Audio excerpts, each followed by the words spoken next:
Good morning guys, in front of me is LG Optimus G and let me show you how to activate power saver mode. At first open list of all apps and go to settings. Then find and select power saver and all you have to do is to click on this indicator.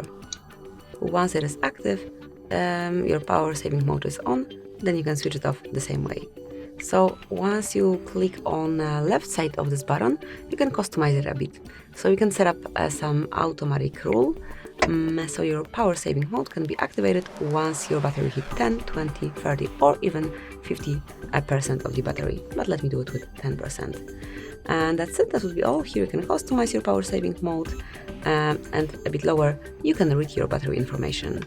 Thank you for watching, please subscribe our channel and leave the thumbs up.